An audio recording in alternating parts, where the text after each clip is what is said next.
tetap kritis. Nah, hari ini spesial banget nih guys, karena pada hari ini kita kedatangan 3 guest spesial nih.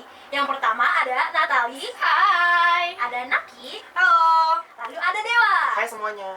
Oke, langsung masuk ke obrolan aja nih ya. Kalian notice gak sih guys, kalau belakangan ini banyak kayak artis-artis ternama, kayak orang terkenal gitu ya, secara nasional ya, ataupun brand-brand di lokal juga banyak yang mengganti foto profil mereka menjadi hijau dan juga pink ya, aku lihat ya, juga ada yang biru. Nah, menurut kalian tren ini tuh ada hubungannya nggak sih dengan yang kemarin? Oh iya, kebetulan aku juga notice ya, kayaknya kalian udah terskim banget nih kalurnya ya. Bisa dijelasin nggak nih kira-kira arti dari masing-masing warna tersebut nih? Oke, yang pertama aku mau ngejelasin dari arti warna hijau. Kenapa sih banyak yang memakai profil pink dan hijau? Kalau hijau itu dilambangkan atas kepedulian dari korban yang terlindas dari polisi, yaitu Gojek. Sebagai namanya itu Afan Kurniawan. Dan maka dari itu kami sebagai atas kepeduliannya ikut menyuarakan dan memakai warna hijau. Nah, kalau misalnya dari pink itu sendiri, kalau misalnya kalian lihat nih ya, di Twitter, di TikTok, Instagram itu beredar foto ada ke ibu-ibu, dia tuh berani banget ngelawan deretan polisi yang lagi berjaga. Yang bawa itu bendera itu tuh ikonik banget sih. Nah, makanya banyak kreator tuh yang ngombinasiin warna pink sama hijau dalam satu gambar atau poster buat menyuarakan demo kemarin. Ternyata begitu. Kalau biru sendiri nih, kira-kira biru juga ada artinya nggak nih? Ada dong tentunya. Jadi ada. kalian ingat gak sih waktu itu demo Indonesia Gelap? Itu kan temanya dari biru tua ini ya. Dan ini kita pakai lagi. Biru resisten. Biru. Jadi tuh yang hijau itu untuk kepedulian, lalu yang pink untuk keberanian, dan biru itu untuk resisten. Oke, siap. Oke guys, selanjutnya karena tadi kita udah bahas nih ya kan tentang tren pink and green ya. Aku sekarang mau masuk ke bahasan yang kedua nih guys. Nah, kita lihat-lihat ya sekarang dari banyaknya tweetan warga di media sosial, mereka tuh pada merasa kecewa nih. Apalagi demo kemarin juga kan karena terpicunya kekecewaan masyarakat kan terhadap kenaikan gaji DPR yang sehari itu bisa mencapai nominal 3 juta dalam sehari. Dan belum lagi dengan tunjangannya ya bisa sampai beratus-ratus juta. Nah, menurut kalian ini kenaikan gaji ini dinilai sejalan nggak sih sama apa yang mereka bawakan dan apa yang mereka hasilkan gitu selama ini? Yang paling geram sih sebenarnya. Kalian geram gak sih teman-teman? Geram banget sih. Ya kan? Kalau kita ngeliat netizen kita di TikTok, Instagram, habis itu Twitter, pasti kan banyak banget yang komplain ya kayak, lah kok harga ini naik, harga itu naik, ya kan? Ekonomi sekarang tuh kayak lagi lemah banget gitu nggak sih? Iya, lagi masa resesinya ya. Iya, kita tuh kayak lagi kesusahan gitu. Dan tiba-tiba ada berita DPR gajinya 3 juta per hari ya, ya kan? Gimana geram juga, ya kan? Ya menurut aku sih ya, ini juga bukan sekedar nominal juga, tapi ya harusnya diimbangin juga dong dari kinerjanya mereka sendiri. Ya karena as you know ya, kita kalau bisa ngelihat kinerja DPR ya, kalau kita lihat di rapat-rapat itu banyak juga mereka yang kayak ketiduran. Ya menurut aku sih nggak seimbang ya dengan gaji yang setinggi itu, tapi dari kinerja yang seperti itu. Dan aku merasa sebagai rakyat juga nggak adil, karena kita juga apa-apa dipotong pajak, sedangkan mereka mendapatkan gaji yang tinggi. Dan ya menurut aku sih gitu ya, jadi kayak keadilan sosialnya ini sangat gak adil dan ketimpangan gitu lah. Terus menurut aku kita sebagai rakyat tuh merasa tidak sejahtera aja gitu. Berarti menurut kamu tuh kita belum mendapatkan apa yang mereka janjikan gitu ya, dengan Iya, gaji yang sebesar itu, betul. hasilnya tuh belum seberapa gitu ya. Benar sekali. Tapi ini juga soal moral politik ya sih. Maksudnya kan kayak DPR itu kan harusnya jadi contoh yang baik ya pada masyarakat. Yang dimana ya namanya juga Dewan Perwakilan Rakyat. Kalau misalnya dia udah dipilih, udah di vote nih berdasarkan apa yang udah mereka janjikan, udah dikampanyein, udah kesana kesini, tapi ujung-ujungnya nggak bisa dipilih, itu gimana? Nah itu dia, jadi sebagai omongan kosong aja gak sih? Nah, habis itu kalau kita ngeliat gaji DPR di luar negeri, lihat deh, tunjangan DPR kita bisa berapa sih? Kalau 3 juta per hari, berarti sebulan bisa berapa? 100 juta ya per bulan? Almost lah. Kurang lebih 100 Kurang juta. lebih. Iya. Ya kan? Habis Iya, itu kalau belum lagi dengan tunjangan dan yang lain-lain ya. Betul. ya kan betul sekali. Nah, gaji kita aja, nih UMR yang paling gede aja, UMR Jakarta kan? Iya. 5 juta. Itu cuma 5 juta. Iya, itu UMR yang paling gede. Di seluruh provinsi juga paling UMR-nya 2-3 juta gitu nggak sih? Iya. Paling kalau kita buletin 3 juta mungkin gaji rata-rata kita. Nah, DPR kita 100 juta, itu berapa kali lipatnya? 27 kali lipat. Itu emang itu worth it gitu dengan mereka yang kerja seperti itu.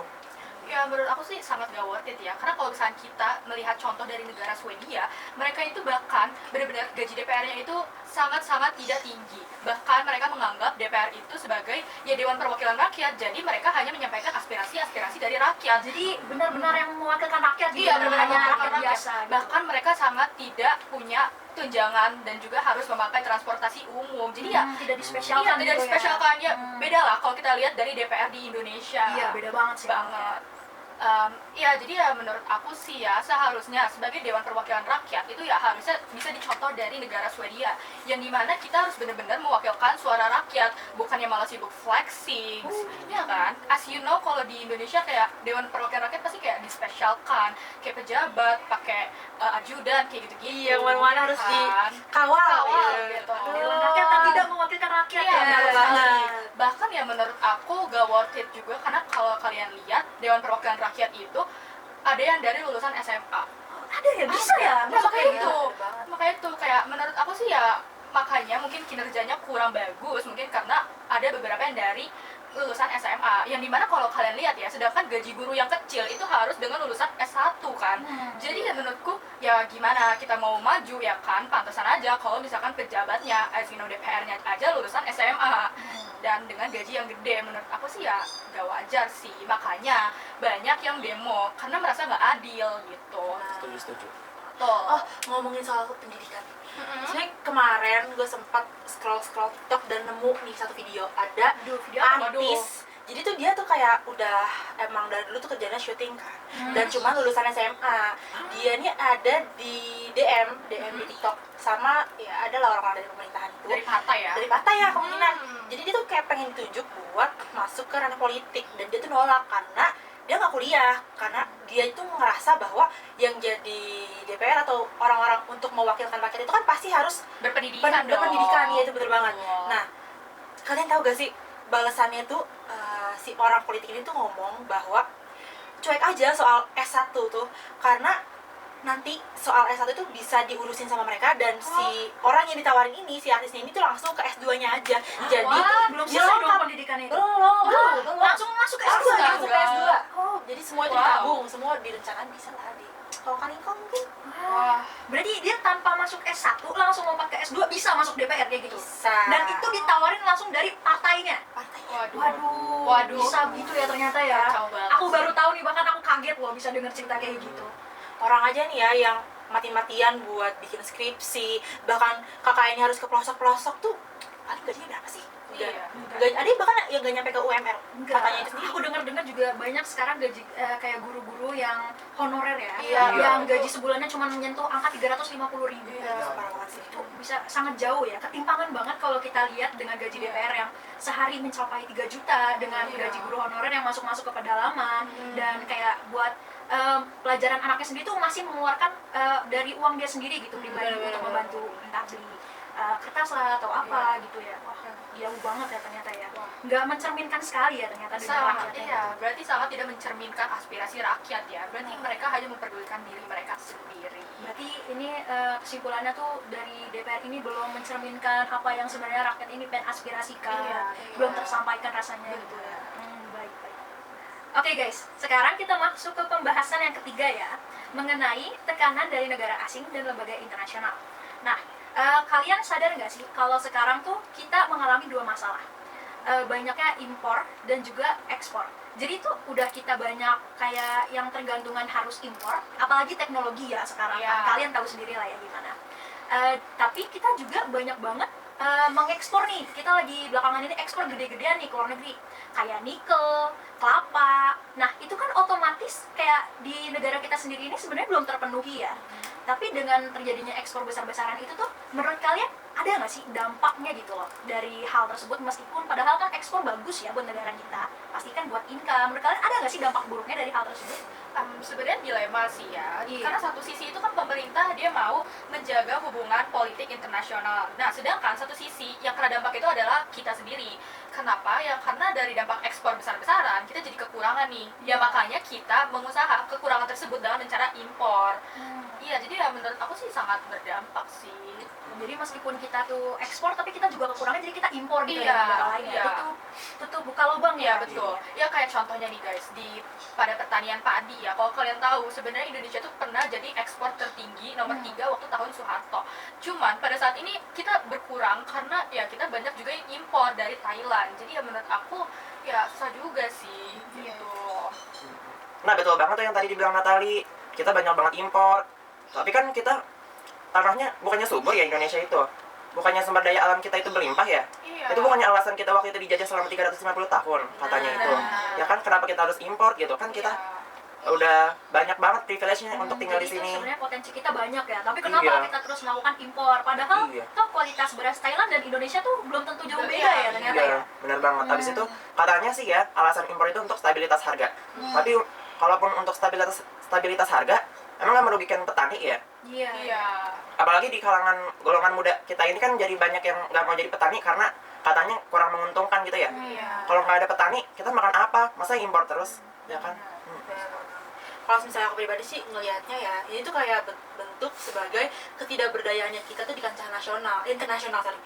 Yang dimana negara-negara besar itu sebenarnya menekan kita, sedangkan pemerintahan kita itu tuh nggak berani buat melawan, padahal mereka juga bisa melawan untuk kepentingan rakyat itu sendiri. Iya, betul sekali. Jadi kayak misalkan kita tuh nggak mau impor nikel, ekspor nikel, tapi tuh kita dipaksa ya sama negara luar ya. Kayak kemarin tuh kalau nggak salah aku pernah dengar tuh kita nggak mau ekspor nikel lagi ke Cina, tapi Cina tuh tetap maksa ya, katanya nuntut kita sampai itu dibawa ke inian. Gitu ya ternyata ya. Oke, lalu kita akan masuk ke pembahasan yang keempat dan terakhir nih ya guys ya. Oke, kali ini tentang intervensi asing dalam politik domestik. Kalian pasti dengar gak sih desas-desus tentang pelanggaran HAM yang terjadi di daerah Papua? Entah itu karena perebutan sumber daya alam yang juga direbutkan oleh politik asing di luar negeri ya. Kalau aku dengar-dengar sih kemarin, boleh disebut nggak ya? Dari Amerika nih ya guys, merebutkan sumber daya di Papua. Sebenarnya nggak dari Amerika doang loh, kalau kalian dengar tuh mereka banyak yang memperebutkan dari si Papua ini ya sumber dayanya. Nah, kalau misalkan dari pandangan kalian sendiri, dengan Indonesia yang berani gitu untuk melanggar hak dari hak asasi manusianya sendiri, masyarakatnya sendiri, teman-teman kita yang ada di Papua, itu menurut kalian gimana nih guys?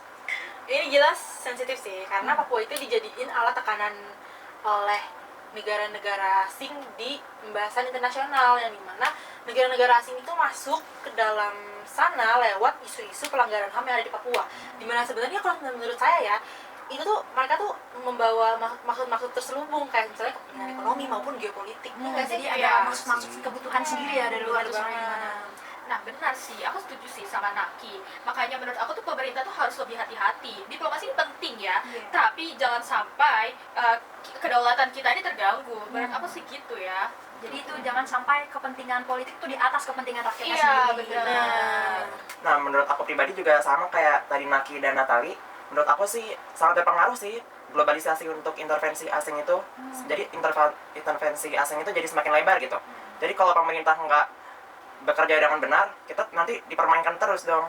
Iya, jadi semakin banyak masalah di dalam negeri itu semakin gampang buat pihak dari luar tuh Iya. intervensi masuk ke politik kita guys. Dan lebih gampang untuk memanfaatkan alam-alam di Papua sana.